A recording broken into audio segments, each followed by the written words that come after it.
I'm Howie Silberger, and welcome to Political Hitman here on Israel News Talk Radio. It has been 29 years since the assassination of Rabbi Meir Kahane.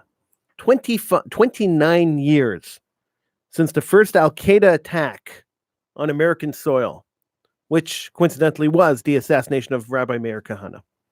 Has much changed since Kahane's murder? Has Kahane's ideas, his predictions about the future, have they come to light? I'm willing to argue that they have, and I will spend this entire show trying to prove to you that Rabbi Meir Kahane's idea of the potential Jewish Holocaust in the United States is actually coming to fruition as we speak. He said way back in the late 80s, early 90s, he said, well, early 90s, he died in 1990, so in the late 80s, he said that it would take about 29, 30, 35 years before America was ready to commit a Holocaust against the Jewish people. And here we are, 29 years later, 29 years after his assassination. And America is primed. They are primed to commit horrific acts against the Jewish people. Now, many of you may be looking at me and saying, hey, Howie, are you insane? I am not insane. And I will show you throughout this entire show, I will show you how that is possible. How it is possible that the situation in America has gotten so bad, in North America. When I say America, I mean North America. I don't just generally mean America. And the situation in North America has gotten so bad that we are facing a potential Holocaust for the Jewish people. I invite you to call in and join in on the conversation. In North America, the number is 301-768-4841. In Israel, the number is 02-6500151. Of course, you can find those numbers on the top of the page on IsraelNewsTalkRadio.com. That's right, IsraelNewsTalkRadio.com. You can also join the chat room by clicking on that big orange button on the top of the page. I'm Howie Silberger. This is Political Hitman right here on Israel News Talk Radio. We're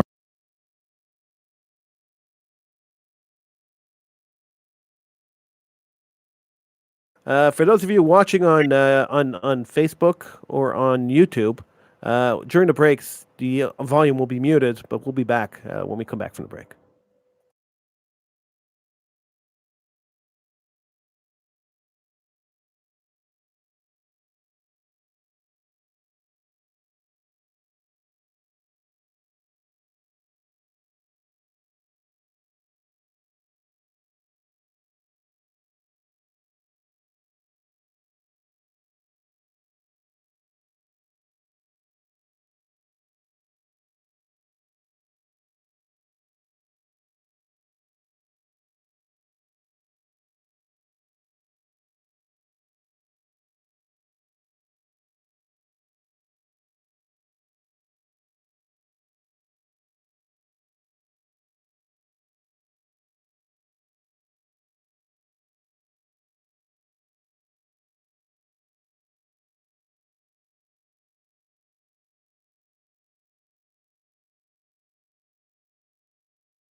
For those of you watching on Facebook or on YouTube, we are on break for the show, so there might be no audio, but when the show comes back, the audio will be back on.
Show returns in 2 minutes. 2 minutes back to show.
The show will be back in 1 minute. 1 minute.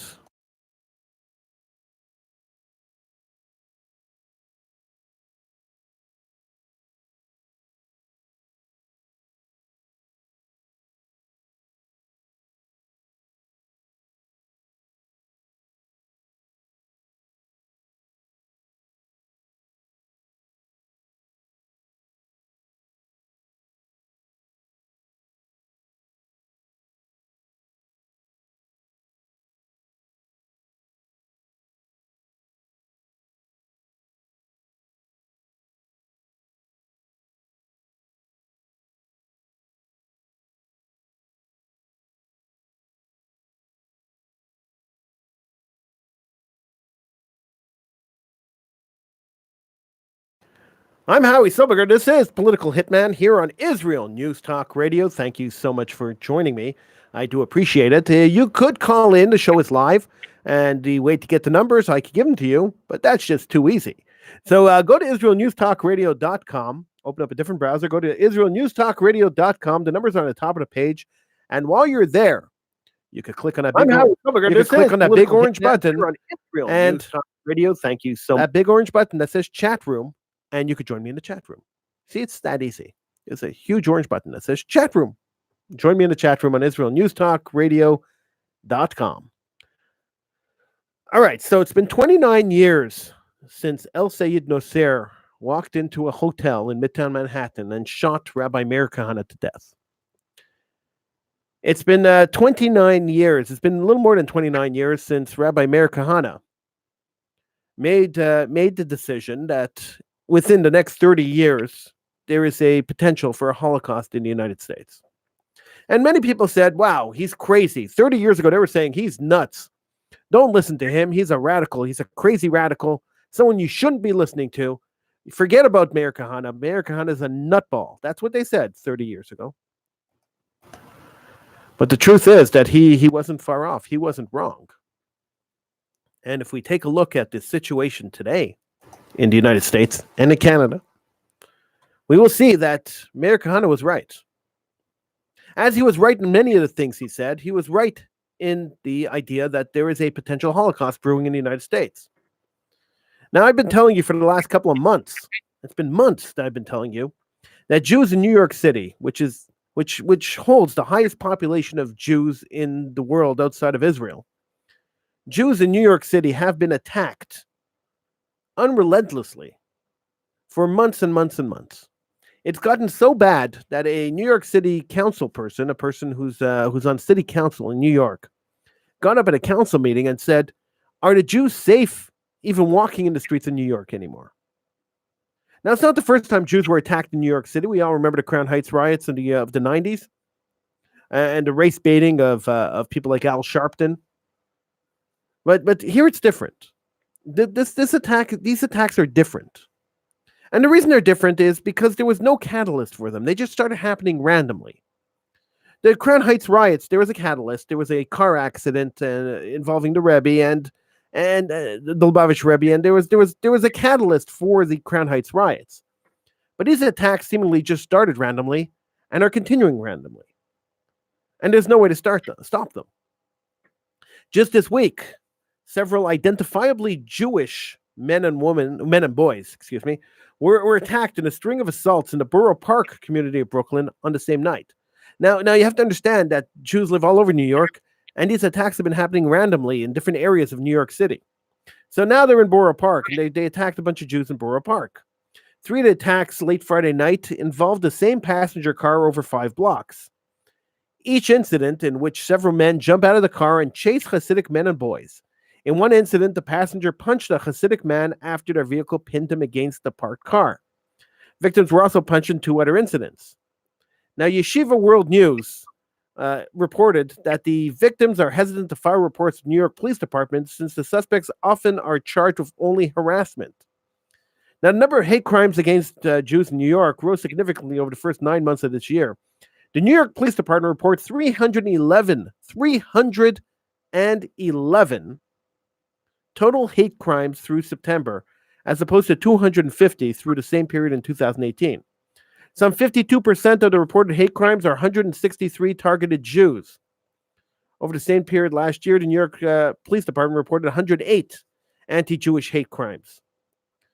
So, here we go. 163 compared to 108 anti-Jewish hate crimes in New York City. Jews being attacked in New York, Jews being attacked in Pennsylvania, Jews being attacked in California, people walking into synagogues and shooting Jews. There seems to be some kind of a concerted effort, some kind of effort to kill the Jewish community in the United States, to attack the Jewish community, to scare the Jews for some reason. Where Jews feel comfortable when they're living in the diaspora, there's always some symbol that God throws down to say, hey, don't get so comfortable. And we are starting to see that symbol.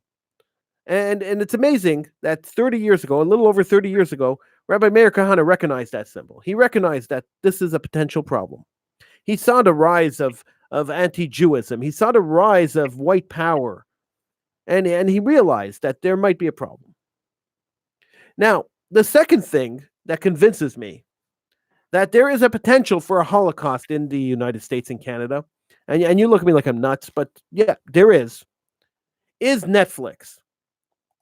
Netflix has convinced me that there is a huge potential for anti-Jewish attacks in North America.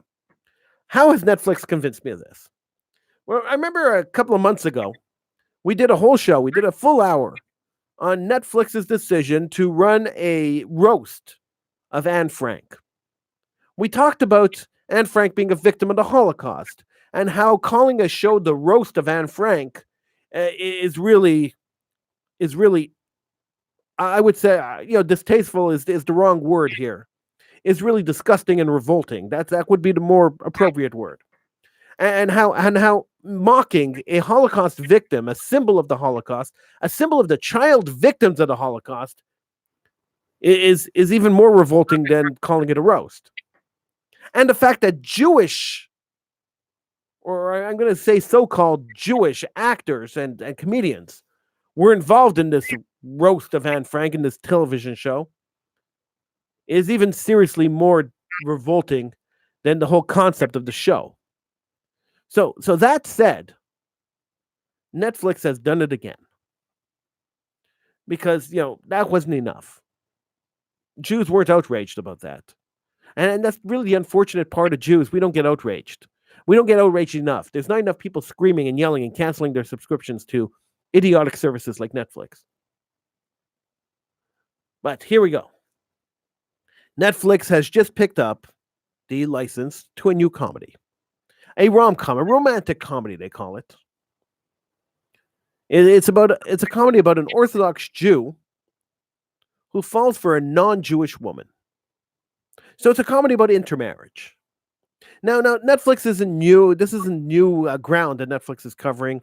Jackie Mason did a show called Chicken Soup way back in the late 80s, early 90s, where he was with Vanessa Redgrave, who's part of the Redgrave family, who really stood against Israel for all these years. And he did a show with Vanessa Redgrave where he talked, where it was an intermarriage show. So it's not new that Hollywood is producing shows about Jewish intermarriage. And Netflix is picking up a show about Jewish intermarriage set in Switzerland, about an ultra-Orthodox Jew who falls for a non-Jewish woman.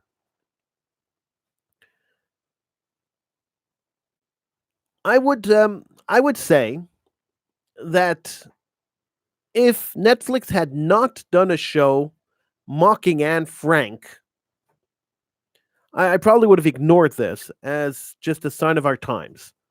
That the Jewish community is falling apart. Intermarriage, there's the Pew report that came out a few years ago, says that intermarriage is over 50%, so it's more than 2 out of 3 Jews are marrying outside of the faith in North America. And I would say, okay, forget this. This is just a reflection of reality.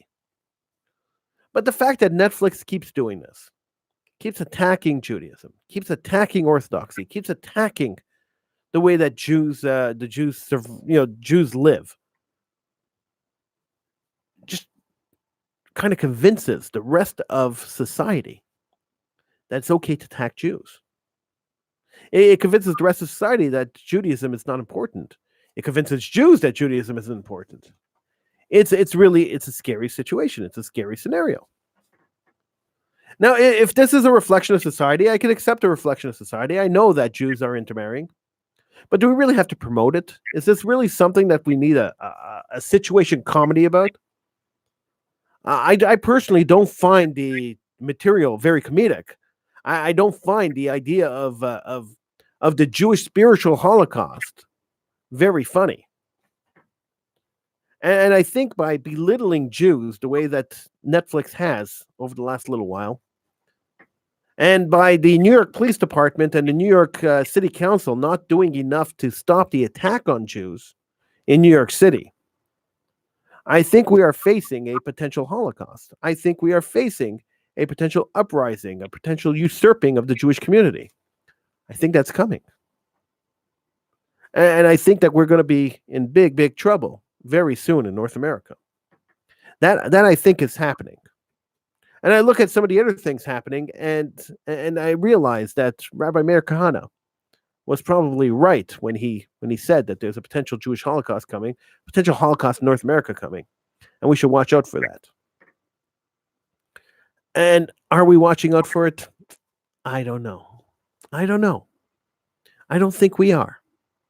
Because the attack on religion isn't coming necessarily from the non-Jewish community. The attack on religion in North America is coming from the Jewish community, as it is in Israel and everywhere else that religion is being attacked. So are we watching out for it, or are we causing it? Are we the cause of our own problems? It's quite potentially that.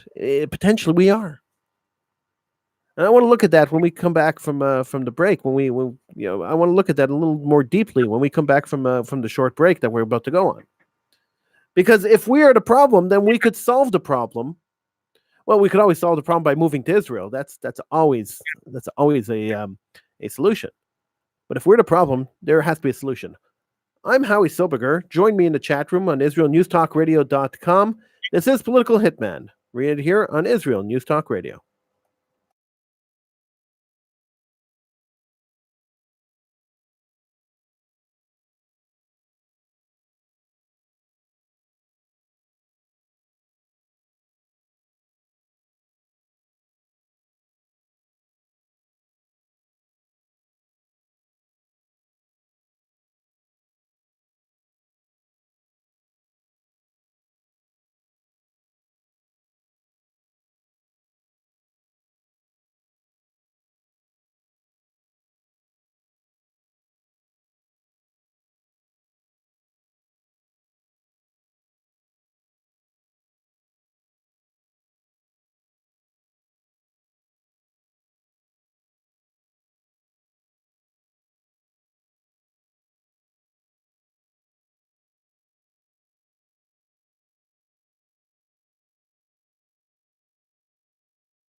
For those of you watching on YouTube or on Facebook, we're on break. We'll be back in about 45 seconds.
I'm Howie Silberger. This is Political Hitman here on Israel News Talk Radio.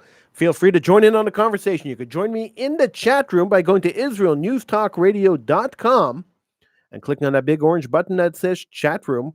Quite easy to join me in the chat room. You can also, and you should also. You see, I did it 3 times. You can, should, and will also. Well, 4. Give me a call. Join in on the conversation. Numbers to call in North America, 301-768-4841. In Israel, 0265-00151. And it's so easy to get in on the conversation, to talk to me here on Israel News Talk Radio. 29 years ago, on November 5th, 1990, so it's 29 years ago yesterday, Rabbi Meir Kahane was shot in a downtown hotel, in Midtown Manhattan Hotel. He had just finished giving a speech telling Jews that it's time to leave North America, that it's dangerous to be in North America, that the rise of violence against Jews in North America is unprecedented, and that there's a potential Holocaust in North America. It's coming up, he said. Now, his prediction, not that night, but his prediction before that, was that there would be a Holocaust in North America against the Jews within the next 30 years. So here we are, almost 30 years later, a year short of 30 years later, 30 years after he died, more than 30 years after he said that there was going to be a potential Holocaust. Now, here we are, and the potential Holocaust has arrived. We are looking at it. First of all, we're in the middle of a spiritual Holocaust where 2 out of 3 Jews are killing Judaism by marrying outside of the faith. So the spiritual Holocaust is happening already. It's been happening for a while. Former chief rabbi of Israel, Israel Meir Lau, did the numbers one day. I remember I saw him speaking, and he did the numbers, and he said every generation is supposed to triple the population. So you're supposed to have 3 to 1 generation to generation. He said if you do the numbers from the Holocaust, you will realize that we're losing numbers. We're not gaining people. We're losing people, and that's due to intermarriage. So intermarriage has killed more Jews, has destroyed more Jews than the Holocaust has. It's kind of scary when you think about it. So if you want to get on the conversation, you can give me a call. In North America, 301-768-4841. In Israel, 0265-00151. Let's go to Montreal, Quebec, Canada, and Aaron. Hi, Aaron. Hey, Howie, how you doing? Thank God. How are you? I'm all right. Just studying. I was surprised to know that you were broadcasting at this time, and I was pretty delighted. I do a show every. I do a show this time every week. Oh. So what's on your mind, Aaron? Well, it's funny that that you're talking about the impending dangers that are, posed due to the impending rise of anti-Semitism throughout the world. I was reading today a study, a poll result that showed that 40% of Germans, a country which has institutionally criminalized any hate speech related towards the denial of the Holocaust or the promotion of the Holocaust. 40% of Germans said that Jews talk too much about the Holocaust. That it's something that is spoken about too much in terms of sensitization and prevention and preventative measures. And I mean, I work at a synagogue also. You see me on Facebook. I'm very proud of my Jewish identity. And it's funny how it all came about. I mean, I've always believed in, God, and my spirituality has always been rather present. But I think what really caused such a huge surge in how my audacity in regards to my Jewish identity, whether it be me, ranting on Facebook, or is really just because of, I think, the instinctive protective nature that I've taken upon as a result of what I'm seeing manifest in front of my eyes. I mean, it's a very, very harsh reality. I think what's going on, and I mean, I don't know how it is very scary. And I think what makes it very scary, and what a lot of Jews fail to realize, and I'm going to try to keep political alignment out of this.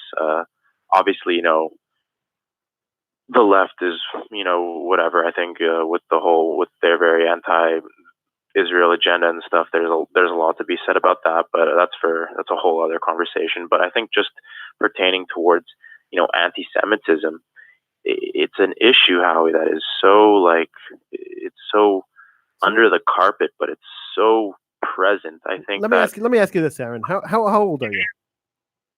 I'm 21. Okay, so at 21 years old, do you actually see anti-Jewism? Do you see it in your everyday life?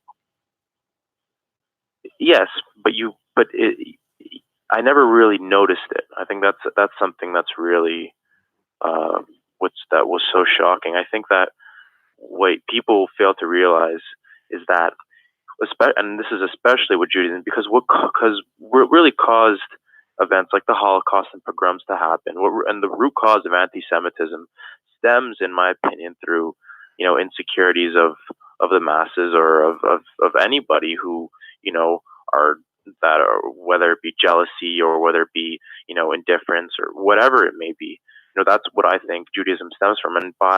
And the reason why I'm bringing that up is because no one would ever come to me and say, and call me a slanderous word of a Jew, or make a Holocaust remark to my face. No one's ever done that, which I know. Or I've worn a kippah, I've gone a few stairs, but nothing too bad. However, by going up to someone, for instance, by going up to a Jew, and no one else, by going up to a Jew, let's say, and saying, well, you're Jewish, you're good with money, that right away there's a very, very big negative, connotation. It's a double, sided compliment, or a backhanded compliment. And it's that kind of demeanor towards Jews that really led to people being very submissive towards Nazism. I mean, yeah, But Aaron, how often does that happen today, though? Like in your everyday life, how often does that happen that somebody will make a comment like that to you? all the time, and it's not because these people are really anti-Semitic, but it's just where society is in terms of, I don't want to call it a vibe, but it's just, I guess it's become the norm to, generalize Jews and put them in that box, whether it be, Jews around the world, or you're Jewish, like I've been to every employer I've been to, and these have been great guys that I've worked with, and, great managers, great people, but I'll be like, hey, boss, when am I getting my paycheck? And they'll be like, well, you're Jewish, you don't, like, as a joke, to them, it would be a harmless joke. Oh, you're Jewish, man. You already have money. I've heard that many, many times, and I would laugh it off, and maybe that was wrong on my part, but when you really look at the double meaning that's really under it, that's really what, like, that is what drives anti-Semitism today in the modern world. Just like, it's really what anti-Semitism it's. I think this is what when you're referring to the coming Holocaust and things. I don't know if that's really, no one really knows what's going to happen, but I kind of understand where you're going at, where it's starting to manifest to something that sooner or later is going to come out. So, Aaron, we only have a couple more minutes left to this segment. Let me ask you, what do you think the solution is? As a 21-year-old guy, what do you think the solution is? Educating people. I think that's very important. Educating them in what? Well, showing facts. People, today, I think the good thing about the youth is, yeah, they're easily influenced. So why don't we turn the tables and influence, and people want to be, would like to think of themselves as intelligent, I presume. And if you show the facts of what is true, which is that's a lot easier said than done, but I think that could speak volumes, because no one wants to be, today, I mean, everyone, no one wants to be an ignorant bigot, but it's very, I think that, and like I said, it's very hard though, due to, the very anti-Israel approach, agenda that leftism is bringing to the table. And unfortunately, leftism has become such a, popular among contemporary society today. So it's very, very hard to indoctrinate. It's very hard to, teach, these or educate, these. So what do you do? What do you do to solve the problem? How do you do it? Amongst your generation, my generation's lost cause. Amongst your generation, how do you do it? How do I do it? How would somebody do it? How do you convince the millennial generation that? I think you just hit someone with facts. No one wants to be wrong. Okay, but the left is providing facts too, in their opinion. This is that. You'll look at Ben Shapiro, who's the far, he's a very U.S. conservatist. I think he runs the Daily Wire. He's a journalist, but he gets into his debates pretty well thought out.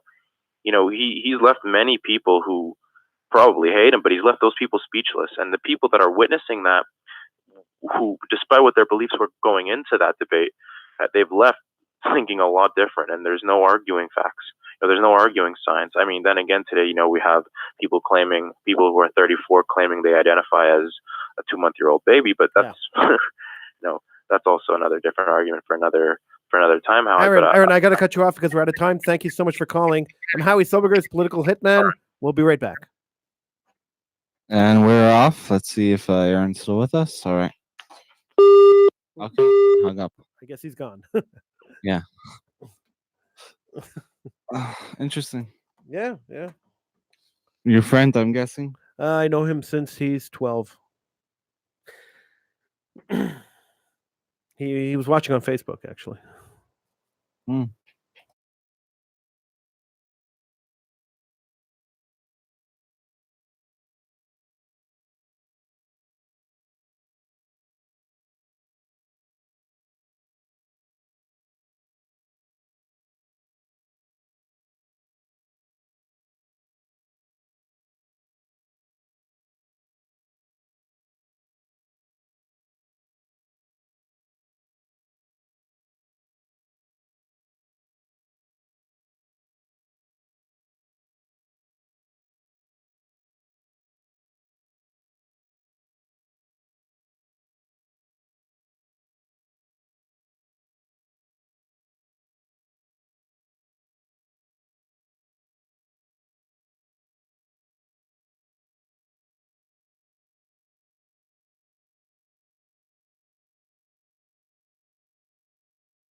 I'm Howie Silberger. This is Political Hitman here on Israel News Talk Radio. Numbers to call: if North America, 301-768-4841. In Israel, the number is 0285 sorry, 0265 I really have to learn how to read. I'm Howie Silberger. This is Political Hitman. And I tried something new today. I'm live streaming on YouTube and on Facebook. So if you go to my page on Facebook, the Howie Silberger page on Facebook, we are live streaming the show on Facebook. And the Facebook people, when we go to break, you guys hear commercials. People listening on the stream on Israel News Talk Radio are hearing commercials. The people on Facebook aren't necessarily hearing commercials. I've muted the volume for commercials on Facebook. But sometimes they hear the talk that we do, that I talk to the technician in Israel. I talk to Kalman, and sometimes they hear that on Facebook. So, it depends on how quick I hit that mute button. So it's always interesting to watch the show. If I'm live streaming it, it's interesting to watch the show as well as listen to it. Because sometimes you hear stuff that you shouldn't really hear. I'm Howie Silberger, the Political Hitman here on Israel News Talk Radio. We are talking about a potential Holocaust again for Jews in North America. It's been 29 years. November 5th, 1990, the first Al Qaeda attack, the first terror attack from Al Qaeda in the United States of America, occurred in Midtown Manhattan when El Sayed Nosir walked into a Marriott hotel and took 2 shots at Rabbi Meir Kahane, killing him after a speech. They went on. So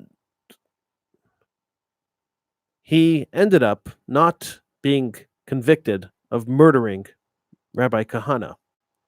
El Sayed Nosir instead went on to organize and try to commit terror attacks against some other monuments, some major monuments in New York City. They wanted to blow up monuments, him and the blind sheik. And he got arrested in 1993 for the first bombing of the World Trade Centers in 1993. This, of course, was an Al Qaeda attack on the World Trade Centers in 93. And the murderer of Rabbi Meir Kahane was one of the men who orchestrated and conducted that attack. So Al Qaeda has been operating in the United States since the 90s. And when they arrested El Sayed Nosir after the Kahane murder, they picked up tons of material from his house, boxes and boxes and boxes of material. I remember watching video at the time of them walking out of his apartment with loads of boxes and boxes and boxes and boxes. What the FBI did with those boxes was they put them away. They put them into storage, and they never looked at what was inside them. They never analyzed the material inside those boxes. And by not doing that, they couldn't stop. They didn't know. They didn't have the pre-knowledge of the first World Trade Center attacks in 1993. They fumbled the ball and allowed Al Qaeda to grow in the United States and around the world. So here we are, 29 years later. Jews being attacked in New York. Jewish people being killed in synagogues in Pittsburgh, in California. Other synagogues around the world suddenly have security guards standing in front. Jews had to build fortresses around their institutions. Spend millions and millions of dollars upgrading security, hiring people, arguing and fighting with each other over whether the people should be armed or not armed. A potential Holocaust.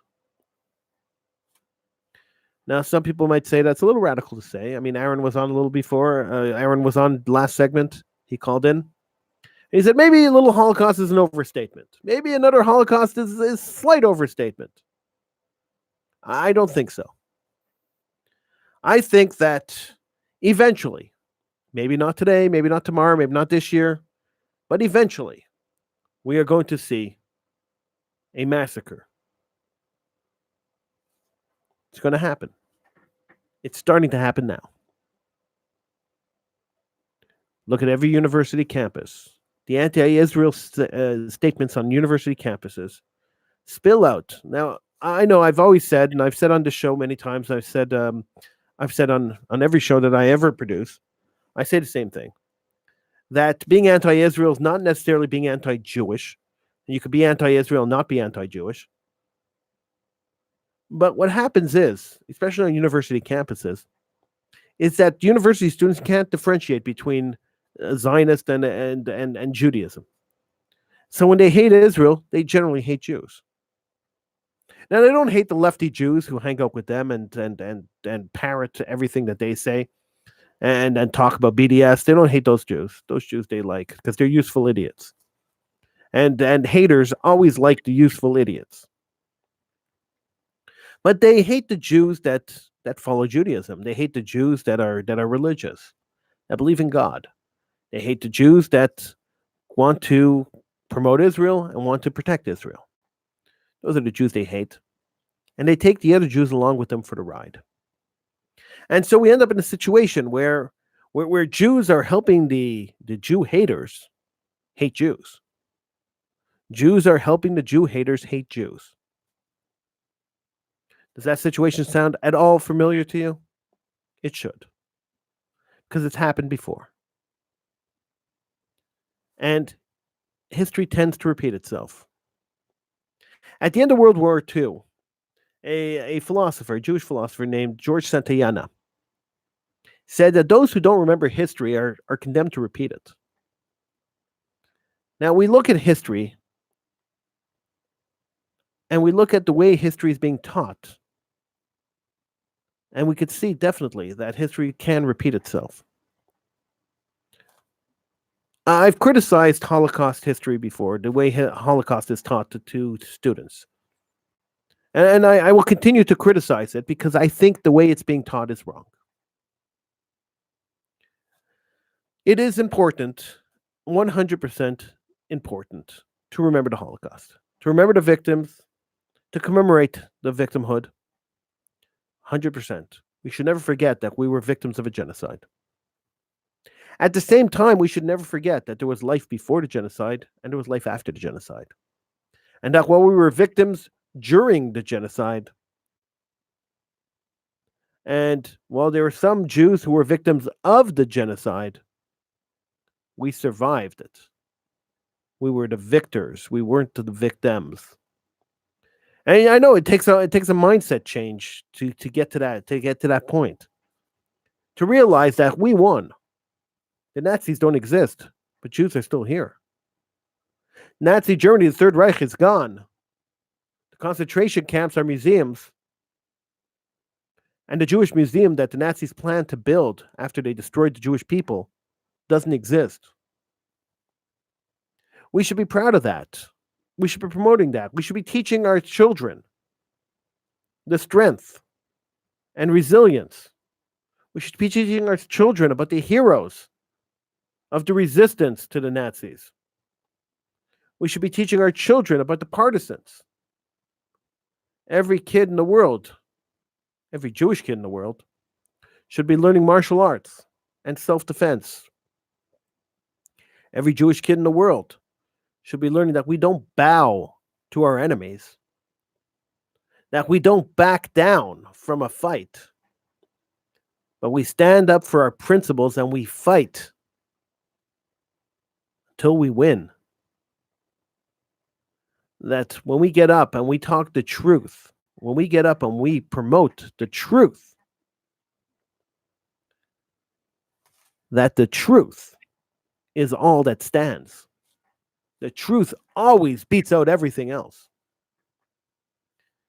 Mentioned this before. I realize what the root of Jew hatred is and what it has been historically. I understand it. And I know people say to me, how you're crazy. How could you understand what Jew hatred is? But I understand why the Muslims came after the Jews. I understand why the Christians came after the Jews. For centuries. It's because we hold the truth. Because we hold the Torah. And the Torah is the truth. When the Christians came up with a Bible, the New Testament, they said that their New Testament replaced the Old Testament. That they called our Torah, the Bible, the Old Testament. And the New Testament replaced the Old Testament. The 5 books of Moses were replaced. The covenant with God that Abraham made, the covenant with God that Noah made, was replaced by a covenant with God that Jesus made. This was the philosophy. And then they realized, hold on a second. How could anybody take our New Testament seriously if there are people still believing in the Old Testament? So we must go and we must destroy the people believing in the Old Testament, so there's nobody who could argue that point. And then our New Testament will take over and will be superior. Because as long as people are believing in the old one, the new one could never take precedence. So they went on a campaign, multi-century campaign, to destroy the believers of the original Bible. And the same thing happened with Islam. When Islam came out with the Quran, it was the exact same story. How could we promote the Quran as the ultimate word of God if there are people who believe in Jesus' word of God, and then there are people who believe in the original word of God? How's that possible? How can we do that? So this is where we're at, folks. It's up to you and me to change it. Let's work together and figure it out. Let's figure out how we could possibly convince people to change their ways. I'm Howie Silberger's Political Hitman on Israel News Talk Radio.